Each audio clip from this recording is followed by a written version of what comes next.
जय श्री जगन्नाथ भगवान जी की।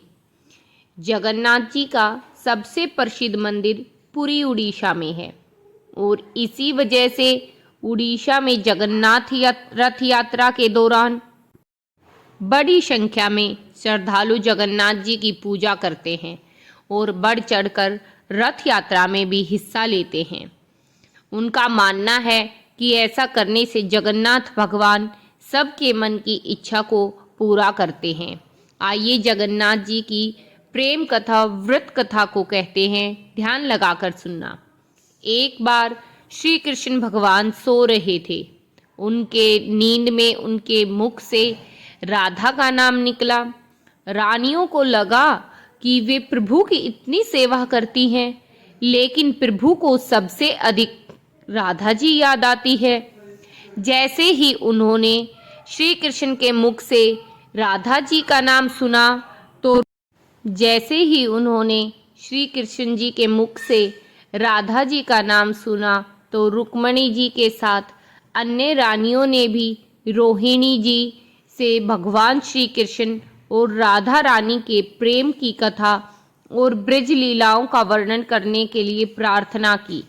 उनकी प्रार्थना करने की वजह से माता कहानी सुनाने के लिए हाँ कर देती है, लेकिन यह भी कहा कि श्री कृष्ण और बलराम को इसकी एक झलक भी नहीं मिलनी चाहिए। निश्चय हुआ कि रोहिणी जी सभी रानियों को एक गुप्त स्थान पर कथा सुनाएगी। सुभद्रा को पहरा देने के लिए मनाया गया ताकि वहां कोई और न आए।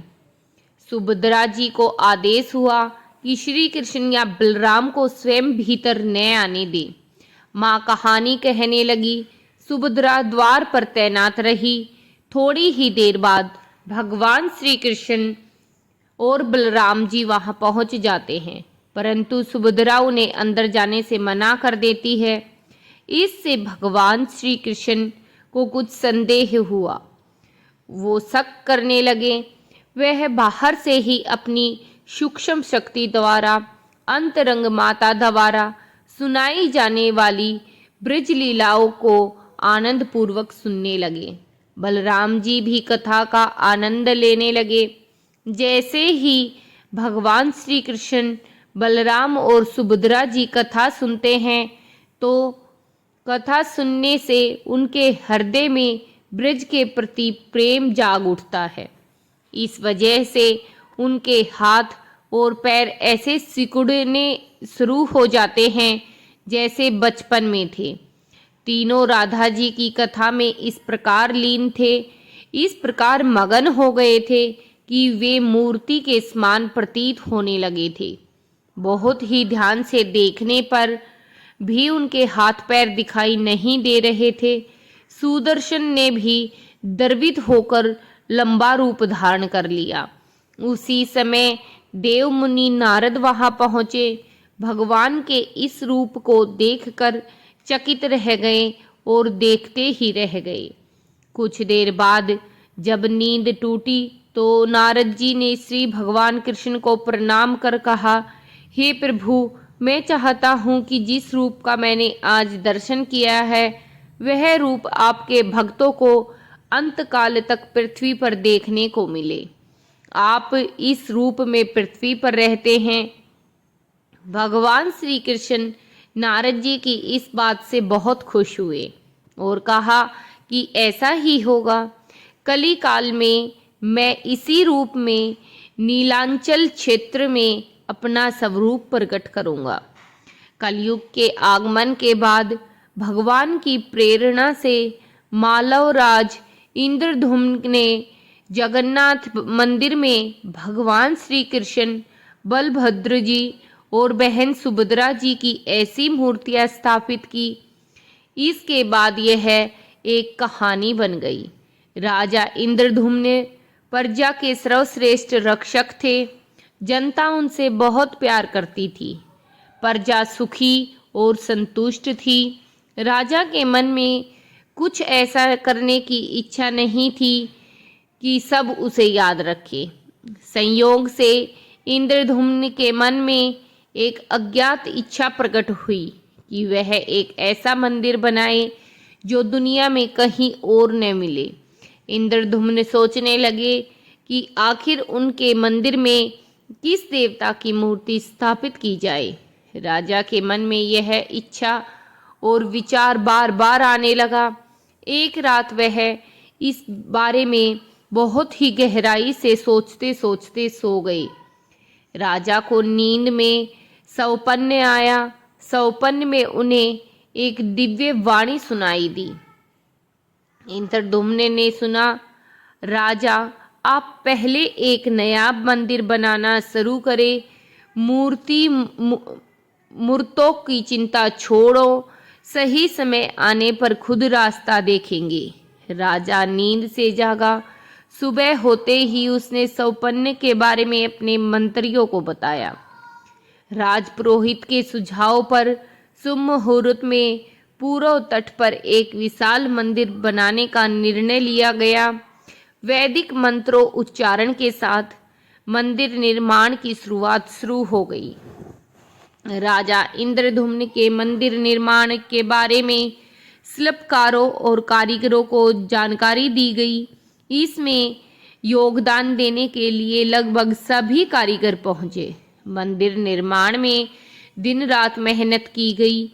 कुछ ही वर्षों में मंदिर बनकर तैयार भी हो गया। समुद्र के तट पर एक विशाल मंदिर बन गया, लेकिन मंदिर के अंदर भगवान की मूर्ति की समस्या ज्यों की त्यों बनी रही। राजा को फिर चिंता होने लगी।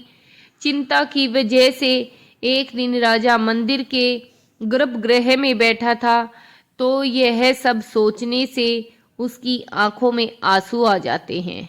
वह चिंता करते हुए भगवान से प्रार्थना करता है कि हे भगवान, मुझे तो केवल इस बात की चिंता है कि मैं मंदिर में आपकी किस रूप को स्थापित करे। राह दिखाओ भगवान। सपने में तुमने जो संकेत किया उसके पूरा होने का समय कब आएगा। मूर्तियों के बिना मंदिर देखकर सब मुझ पर हंसेंगे। राजा की आंखों से आंसू गिर रहे थे और वह प्रभु से प्रार्थना करता रहा, प्रभु, मैं आपके आशीर्वाद से सम्मानित हुआ हूँ। लोग समझेंगे कि सौपन्य में तेरी आज्ञा का झूठा बोल मैंने बोला है। मैंने इतना परिश्रम किया है। हे भगवान, मुझे कोई तो रास्ता दिखाओ। राजा उदास मन से अपने महल में आ गया। उस रात राजा को फिर से सौपन्य आया। सौपन्य में उसे भगवान की वाणी सुनाई दी, राजन, यहाँ के पास ही भगवान श्री कृष्ण का विग्रह रूप है। तुम उन्हें खोजने का प्रयास करो, तुम्हें दर्शन प्राप्त होंगे। इंद्रदुम्न ने पुजारियों और मंत्रियों को फिर सपना बताया। सभी इस निष्कर्ष पर पहुंचे कि प्रभु की कृपा आसानी से प्राप्त नहीं होगी। उसके लिए हमें शुद्ध मन से काम करना शुरू करना पड़ेगा। राजा इंद्रदुम्न ने 4 विद्वान पंडितों को भगवान के देवता को खोजने की जिम्मेदारी सौंप दी। भगवान की इच्छा से प्रेरित होकर 4 विद्वान 4 दिशाओं में निकल पड़े। विद्यापति उनमें से एक विद्वान थे। वह चारों में सबसे छोटा था। भगवान के देवता को खोज के दौरान उनके साथ कई अलौकिक घटनाएं हुई। पंडित विद्यापति पूर्व दिशा की ओर चल पड़े। कुछ ही देर चलने के बाद विद्यापति उत्तर की ओर मुड़े और उन्हें एक जंगल दिखाई दिया। जंगल बहुत ही भयंकर था। विद्यापति श्री कृष्ण के उपासक थे, उन्हीं को मानते थे। उन्होंने श्री कृष्ण को याद किया और उन्हें रास्ता दिखाने की प्रार्थना भी की। भगवान श्री कृष्ण की प्रेरणा से उन्हें रास्ता दिखाई देने लगा। वह भगवान का नाम लेकर वन को जा रहा था। उसने जंगल के बीच में एक पहाड़ देखा। पर्वत के वृक्षों से संगीत की ध्वनि के समान मनोरम गीत सुनाई दे रहा था। विद्यापति संगीत की आत्मा थे। उन्हें वह मृदंग, बंसी, करताल और मिश्रित ध्वनि सुनाई दे रही थी। उन्हें यह संगीत दिव्य लगा।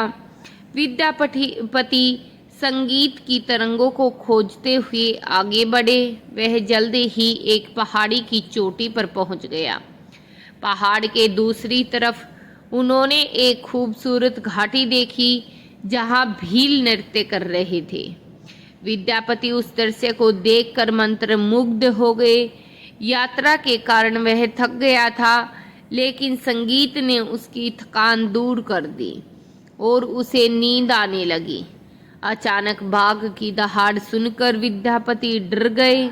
बाघ उनकी ओर दौड़ता हुआ आ रहा था। बाघ को देखकर विद्यापति डर गए और मूर्छित होकर वहीं पर गिर गए। बाघ विद्यापति पर हमला करने ही वाला था, तभी एक महिला ने बाघ को टाइगर कहा। वह आवाज सुनकर बाघ चुप हो गया। जब महिला ने उसे वापस लौटने का आदेश दिया तो बाघ वापस लौट आया। बाघ उस महिला के पैरों के पास लौटने लगा, जैसे बिल्ली उसकी पुकार सुनकर खेलती है। लड़की प्यार से बाघ की पीठ थपथपाने लगी। बाघ प्यार से लेटता ही रहा। वह स्त्री वहां उपस्थित स्त्रियों में सबसे सुंदर थी। वह भीलों के राजा विश्ववसु की इकलौती बेटी ललिता थी। ललिता ने बेहोश विद्यापति की देखभाल करने के लिए अपनी नौकरानियों को भेजा। दासियों ने झरने से जल लिया और विद्यापति पर छिड़का। कुछ देर बाद विद्यापति की चेतना लौट आई और वह उसने पानी पिया। यह सब देखकर विद्यापति बहुत ही आश्चर्यचकित हो गया था। ललिता ने विद्यापति के पास आकर पूछा, तुम कौन हो? भयानक पशुओं से भरे इस जंगल में कैसे पहुंचे हो? मुझे अपने आने का उद्देश्य बताओ ताकि मैं तुम्हारी मदद कर सकूं। विद्यापति के मन से बाघ का भय अभी पूरी तरह नहीं गया था। ललिता ने इस बात को भांप लिया और सांत्वना देकर कहा, विप्रवर, तुम मेरे साथ चलो। जब आप स्वस्थ हो जाओ तब अपने लक्ष्य की ओर आगे बढ़ना। विद्यापति ने ललिता का पीछा अपनी बस्ती की ओर से किया। विद्यापति भीलों के पूजा विश्ववसु से मिले। उसने अपना परिचय दिया। विश्ववसु विद्यापति जैसे विद्वान से मिलकर बहुत खुश हुए। जब विश्ववसु जी ने अनुरोध किया तो विद्यापति वहाँ कुछ दिनों के लिए अतिथि के रूप में रहने के लिए तैयार हो गए और वह वहाँ पर भीलों को धर्म और ज्ञान का उपदेश देने लगे। ललिता और विश्ववसु उनके उपदेशों को बड़े ध्यान से सुनते थे। ललिता के मन में विद्यापति के लिए अनुराग का जन्म हुआ। विद्यापति को भी यह आभास हो गया कि ललिता जैसी सुंदरी उनसे प्रेम करने लगी है। लेकिन विद्यापति एक बड़े कार्य के लिए निकल गए थे। अचानक एक दिन विद्यापति बीमार पड़ गए और ललिता ने उनकी देखभाल भी की। इससे विद्यापति के मन में ललिता के प्रति प्रेम की भावना और भी ज़्यादा बढ़ गई थी। विश्ववसु ने प्रस्ताव दिया कि विद्यापति को ललिता के साथ विवाह कर लेना चाहिए। विद्यापति ने इसे स्वीकार कर लिया। कुछ दिन दोनों के लिए खुशी खुशी बीते। विद्यापति ललिता के साथ विवाह करके खुश थे, लेकिन जिस महत्वपूर्ण कार्य के लिए वे आए थे वह अधूरा था। यही चिंता उसे बार बार सताती थी।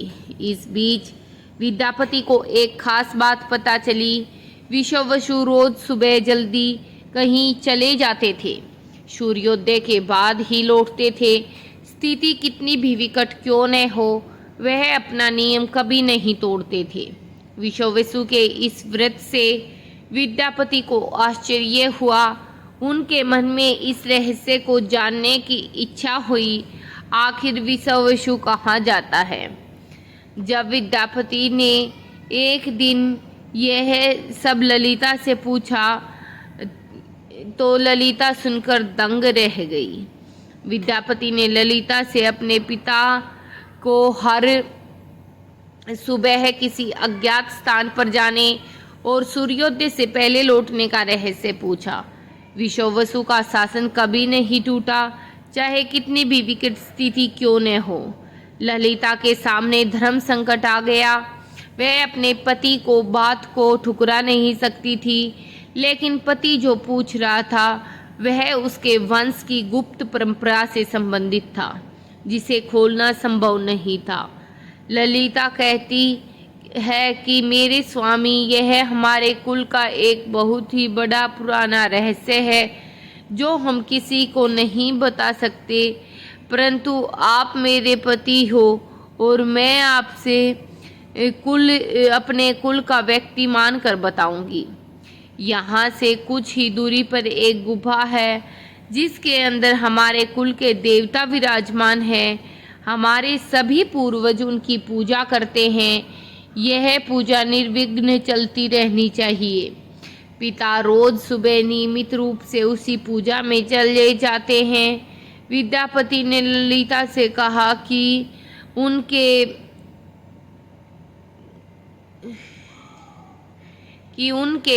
कुल देवता के भी दर्शन करना चाहता है। ललिता ने कहा, यह संभव नहीं।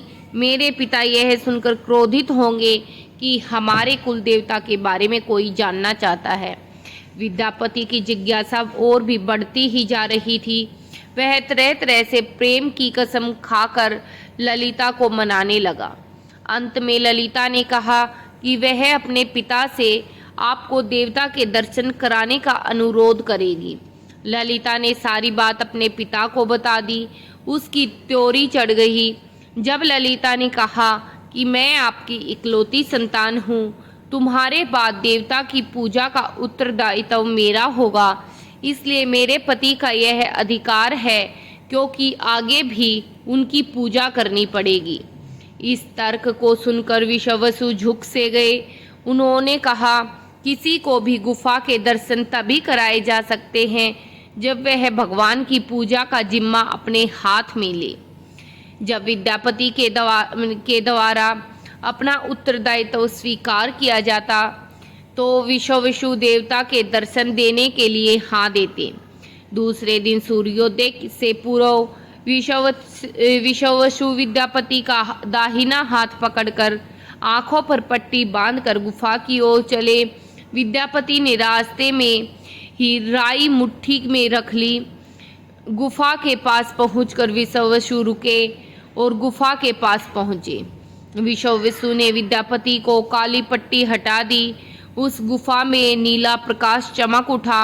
विद्यापति ने हाथों में मुरली लिए भगवान श्री कृष्ण का रूप देखा। विद्यापति खुश हो गए। उसने भगवान को देखा। दर्शन के बाद विद्यापति का जाना ही नहीं था, लेकिन विश्वावसु ने लौटने का आदेश दिया। फिर उनकी आंखों पर पट्टी बांध दी गई। दोनों वापस लौट गए। लौटकर ललिता ने विद्यापति से पूछा। विद्यापति ने गुफा में दिखाई देने वाली अलौकिक दृश्य के बारे में अपनी पत्नी को बताना उचित ने समझा। उसने परहेज किया। यह पहले ही ज्ञात था कि विश्वावसु श्री कृष्ण जी की मूर्ति की पूजा करते थे। विद्यापति को आभास हुआ कि जिस देवता के बारे में महाराज ने सौपन्न में देववाणी सुनी थी वह इस मूर्ति के बारे में है। विद्यापति सोचने लगे कि किसी तरह उन्हें इस मूर्ति को राजधानी पहुंचाना होगा।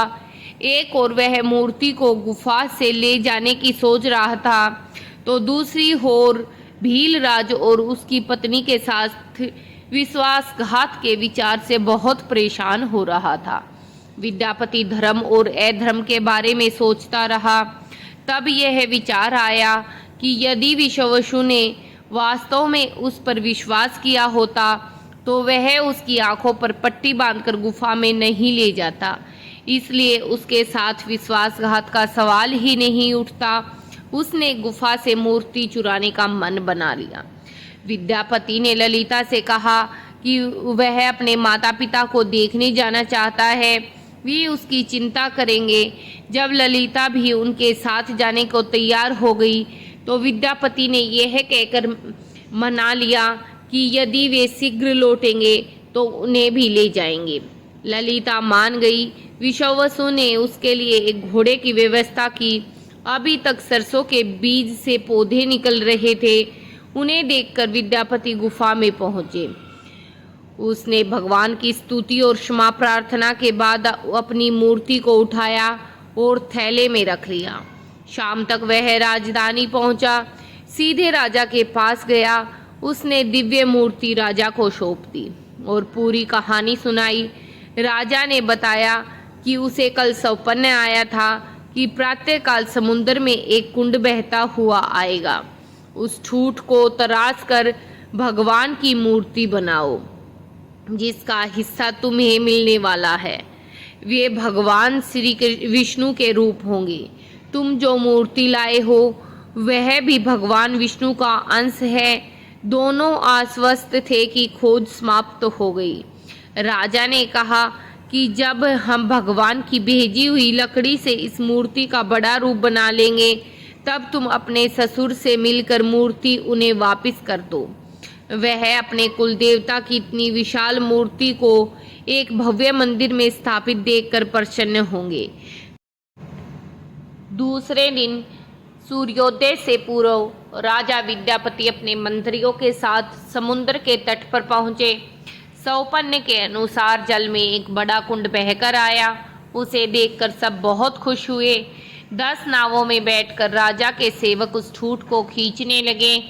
फंदे की मोटी रस्सियां बांधकर खींचा जाने पर वह फंदा टस से मस नहीं हुआ। और भी लोग भेजे गए, लेकिन सैकड़ों लोगों और नावों के इस्तेमाल के बाद भी ठूठ नहीं हिलाया जा सकता था। राजा का मन उदास हो गया। सेनापति ने ट्रंक खींचने के लिए एक लंबी सेना भेजी।